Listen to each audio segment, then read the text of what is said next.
Donc, je vais commencer déjà par me présenter en chinois. 你好，大家好，我是伊丽莎白，我在北京住了12年，我是在北京长大的。我会讲中国话，因为我小的时候我的阿姨是中国人。我现在住在法国，我有一个小协会，我的小协会叫 Mini Bon， 我在这个协会给法国小孩子们教中文。我很喜欢中国，因为是我长大的国家，但是我本来是喀麦隆人，现在我是法国人。Sans plus tarder, entrons dans le vif du sujet du jour, la Chine.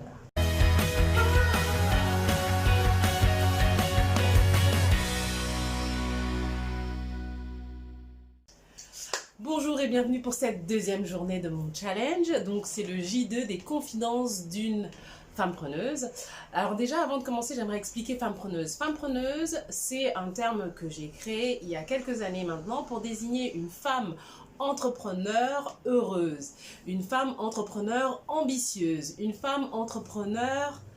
tous les termes que vous pouvez trouver en euse. Voilà, travailleuse, généreuse, bref, une femme entrepreneur épanouie. Voilà, d'où la Femme Preneuse Academy qui est le centre de formation dédié à tous les métiers du digital et qui me permet de donner des formations autour de tout ce qui est digital. Voilà, donc ça c'est pour la petite intro.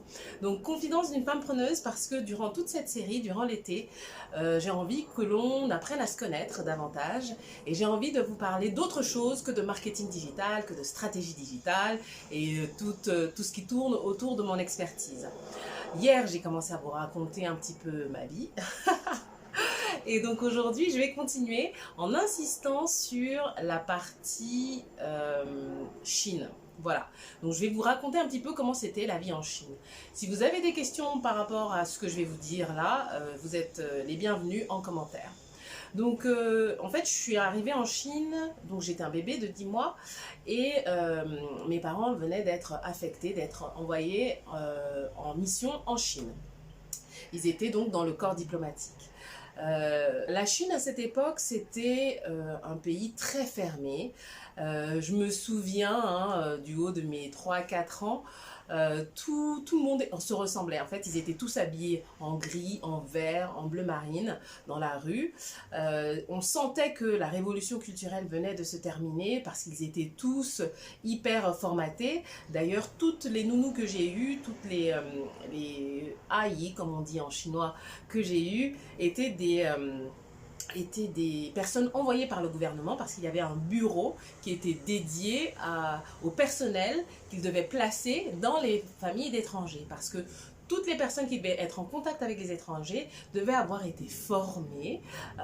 Moi, je me souviens donc que toutes les femmes qui travaillent chez nous avaient leur petit livre rouge avec toutes les règles d'un bon citoyen, d'un bon chinois. Voilà. Donc très régulièrement, il y avait des émissions à la télé, il y avait des programmes qui étaient dédiés à faire passer ce message.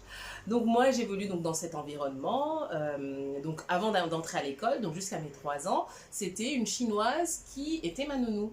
Du coup j'ai appris à parler avec elle, hein, le langage de l'enfant, bien manger, où sont tes chaussettes, où est-ce que tu vas, enfin des choses comme ça. Et après, avec les dessins animés, donc on regardait la télévision chinoise, on recevait également le câble. Durant mon enfance, je regardais les dessins animés en chinois. Donc tout ça, ça a aidé à mon apprentissage naturel, enfin, en fait. Comme j'étais en immersion dans la langue, donc j'ai appris vraiment très naturellement. Parce qu'en fait, j'allais dans une école française. Et à l'école française, on avait la possibilité d'apprendre le chinois, mais un petit peu plus tard. On apprenait le français et l'anglais dès le plus jeune âge. Donc c'était l'école française de Pékin, tous mes anciens camarades, big up, big up. Et dans ces environnements internationaux, c'est vraiment des rapports très étranges, c'est des rapports à la fois forts, on est hyper proches les uns des autres, Mais en même temps, on sait que ce n'est que pour 3, 4, 5 ans, puisque les uns partent et les autres arrivent, etc. Donc, quand on se revoit, ce qui nous unit, c'est vraiment l'ambiance qu'il y avait dans ces écoles. Alors, comment fonctionnait la vie là-bas? En Chine, il y avait des quartiers diplomatiques. Donc, moi, j'habitais à Sanlitun. Alors, si vous étiez en Chine et que vous habitiez à Sanlitun, ou si vous êtes en Chine et que vous habitez à Sanlitun, laissez-moi un petit commentaire pour me faire un petit clin d'œil. Donc Sanlitun, c'était le quartier des ambassades. Bon, c'est toujours d'ailleurs le quartier des ambassades. Il y avait plusieurs quartiers diplomatiques. Et donc les quartiers diplomatiques étaient entourés d'une barrière. Et à l'entrée, il y avait des militaires chinois qui contrôlaient les allées et venues. Donc les étrangers pouvaient aller et venir comme ils le voulaient. En revanche, les Chinois devaient montrer patte blanche. Ils devraient présenter une carte comme quoi ils travaillaient chez un étranger qui habitait là.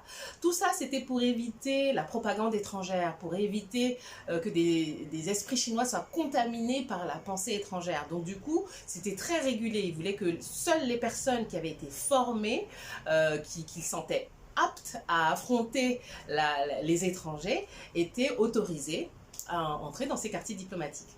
Il y avait également des magasins réservés aux étrangers. Et pareil, quand on était un Chinois, pour entrer dans ces magasins réservés aux étrangers, les hôtels, etc., il fallait présenter une carte de travail. En revanche, dans les marchés locaux, les marchés chinois, les boutiques chinoises, les étrangers pouvaient y aller tranquillement, sans problème. Et mes parents, comme ils voulaient vraiment que l'on soit en contact avec la culture chinoise, donc on allait aussi bien dans les magasins réservés aux étrangers que dans les marchés chinois et dans les boutiques chinoises. D'ailleurs, mes parents ils ont pris des cours de chinois sur place, ils avaient des cours particuliers de chinois pour apprendre, à savoir qu'à cette époque, et je pense encore aujourd'hui, il n'y avait pas vraiment besoin, quand on était dans l'environnement diplomatique en tout cas, il n'y avait pas vraiment besoin d'apprendre la langue. Si vous évoluez dans les endroits réservés aux étrangers, il y avait toujours du personnel qui savait parler l'anglais. Donc, mais eux, ils ont vraiment fait cet effort d'apprendre la langue et ils ont bien fait vu qu'au final, on est resté pendant 12 ans. Donc en Chine, en fait, il y avait vraiment deux mondes. Il y avait le monde des Chinois, des locaux et le monde des étrangers. Il était possible de faire des passerelles du monde des étrangers vers le monde des Chinois, mais il fallait le faire volontairement. Et c'est ce que mes parents faisaient. Les Chinois étaient très fermés et même le câble était réservé uniquement aux étrangers. Ce qui fait que les Chinois, quand ils nous voyaient, nous, Noirs, en Chine, en 77, 76, début des années 80, on était des curiosités pour eux. Donc ils nous regardaient avec de grands yeux, des fois ils venaient, ils nous touchaient pour voir si on ne déteignait pas.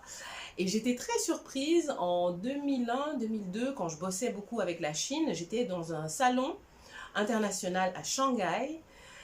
Donc je tenais un stand avec un de mes partenaires et il y a un Chinois qui est venu vers moi et qui a fait exactement la même chose. Il m'a touché pour voir, il me regardait avec des yeux. Donc on sent que c'est pas méchant, hein, c'est vraiment de l'ignorance, c'est vraiment de la curiosité. C'est vrai que ça nous surprend quand on n'est pas habitué, mais bon, moi comme j'avais grandi dedans, donc j'étais pas surprise, mais c'est vrai que ça peut choquer. Donc il y avait effectivement ce regard des Chinois qui étaient curieux, qui n'avaient jamais vu le monde et donc il y avait des attitudes qui pouvaient sembler bizarres. Typiquement quand mes parents allaient dans une boulangerie par exemple, ils nous laissaient dans la voiture, ils allaient 2 minutes récupérer du pain ou quoi. Quand ils revenaient, il y avait des Chinois tout autour de la voiture en train de nous regarder, oui, comme si on était au zoo ou au cirque. Donc nous, du haut de nos 3, 4, 5, 6 ans, on trouvait ça, on était morts de rire en fait, on trouvait ça très drôle. Je pense qu'aujourd'hui on aurait un regard un peu différent, mais voilà, et je pense qu'aujourd'hui il le ferait peut-être pas de la même façon. Donc c'était un peu le genre de réaction qu'on avait quotidiennement dès qu'on était dans un milieu qui n'était pas réservé aux étrangers. Pareil quand on allait à la Grande Muraille ou à la Cité Interdite ou comment ils appelaient ça, au Temple du Ciel, voilà. Chaque fois qu'on allait visiter un monument, le temps que mes parents aillent récupérer les tickets pour nous les ramener, on était encerclés de Chinois qui nous regardaient. Et donc quand ils voient un noir, ils appellent les copains, ils appellent la famille. Ah, regardez, il y a des noirs, il y a des noirs. Donc oui, c'était assez surprenant. Donc tout ça pour dire que le regard que je peux porter au racisme, il est un petit peu différent et un peu nuancé parce que j'ai baigné dans un environnement où j'étais toujours regardée comme une bête curieuse. Je ne dis pas que c'est normal ou c'est pas normal, il se trouve que c'était ça, voilà. Et il se trouve que c'était lié au fait que la Chine avait été renfermée pendant aussi longtemps. Et en plus, jusqu'à aujourd'hui, dans certains coins, c'est toujours le cas. Et c'est pas que avec les Noirs. Ceux qui étaient blonds aux yeux bleus, ceux qui avaient de grands yeux, tout ce qui était différent du type chinois recevait ce regard particulier. Alors avec les Noirs, c'était encore différent. Alors bien sûr, vous trouverez des racistes, hein, vous trouvez des idiots partout, hein, c'est pas le propre de la Chine.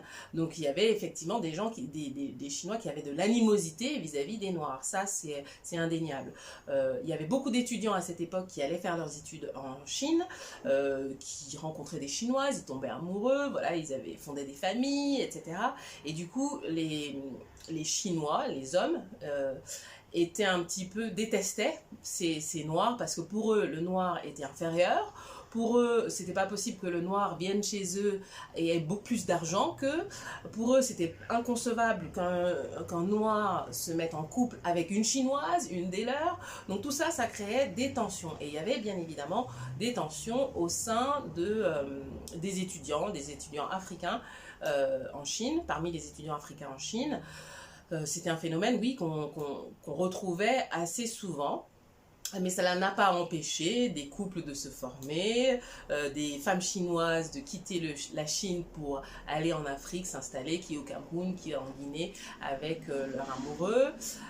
Donc voilà, mais c'est vrai que c'était très particulier. Alors donc je ne dirais pas d'une façon générale que les Chinois sont racistes, je dirais que les Chinois ne connaissent pas le noir, je parle vraiment par rapport à moi, hein, je ne parle pas des autres différences, et donc ils ont un rapport très étrange au noir, d'amour et de haine. Alors, avant de finir avec l'épisode Chine, je vais vous raconter une petite anecdote. On était dans une boutique donc réservée aux Chinois, enfin une boutique pour les Chinois, et il y a une dame à côté, son fils lui demande « Mais pourquoi ils sont noirs ?» Alors, la mère qui lui dit bah, c'est sans doute parce que quand ils étaient petits, ils sont restés enfermés pendant des heures et des heures dans une pièce toute noire, et donc c'est pour ça qu'ils sont noirs. C'est arrivé plusieurs fois, ce genre de remarques, ce genre de réponses complètement à côté de la plaque, données par des Chinois ignorants qui ne savaient pas ce qu'était qu'être noir, et qui, ne voulant pas se retrouver voilà, dépourvus face à la question de leur enfant, leur donnaient des réponses aussi absurdes. Donc lorsque cette situation s'est présentée, ma mère qui répond non, en fait on n'est pas noir parce qu'on reste enfermé, on est noir juste parce que voilà, on est né comme ça, quoi. Il y a des personnes qui naissent comme vous et il y a des personnes qui naissent comme nous. Et du coup, surpris, parce que déjà ils ne s'attendaient pas à ce qu'on parle leur langue, donc oh là là, qu'est-ce qui vient de se passer? Et ensuite, donc la dame, elle a enchaîné en disant, mais comment ça se passe la vie chez vous? Vous vivez dans les arbres? C'est comment vous vivez au quotidien? Et ma mère de répondre, oui, bien sûr qu'on vit dans les arbres. Et vous savez quoi? L'ambassadeur de Chine au Cameroun, il vit dans le plus grand arbre de la capitale. Donc vous voyez, il en a de la chance hein, de vivre dans un arbre. Donc tout ça pour vous dire que voilà, on avait droit à des remarques vraiment toutes plus farfelues les unes que les autres. Donc c'était facile de le prendre avec du recul parce qu'on savait que voilà, c'était juste dû à l'ignorance des gens, voilà, tout simplement. Donc on quitte la Chine en 1989. 1989, c'est Tiananmen, tout ce qui s'est passé, le massacre qui a eu lieu d'étudiants qui demandaient la démocratie sur la place Tiananmen. Je me souviens de notre appartement à Sanlitun, on voyait passer les chars de l'armée chinoise en direction de la place Tiananmen. Nous on était un petit peu plus loin par rapport à la place Tiananmen, mais il y avait des quartiers diplomatiques non loin qui ont essuyé des tirs de balles sur des façades. Enfin, c'était vraiment très chaud et on voyait comment l'info était traitée d'un côté par la presse chinoise et de l'autre par la presse internationale à travers le câble. Donc c'était assez surprenant d'être au cœur du sujet et de sentir la différence de traitement de l'information. C'était un petit peu flippant quand même, mais c'est pas à cause de ça qu'on est parti. Mes parents savaient déjà qu'ils devaient rentrer au Cameroun, qu'on devait rentrer au Cameroun, et c'est tombé juste après les événements de l'été 1989. Voilà. Donc je vais m'arrêter là pour l'épisode Chine. Si vous avez d'autres questions par rapport à cela, eh ben, n'hésitez pas. Et je vais bien sûr vous quitter en vous disant... La fin a été coupée, donc je vous disais que je ne peux pas vous quitter sans vous demander de liker et de partager cette vidéo et de vous abonner à la chaîne si ce n'est pas encore fait. Et pour finir, n'oubliez pas de révolutionner votre vie avec passion. À la prochaine!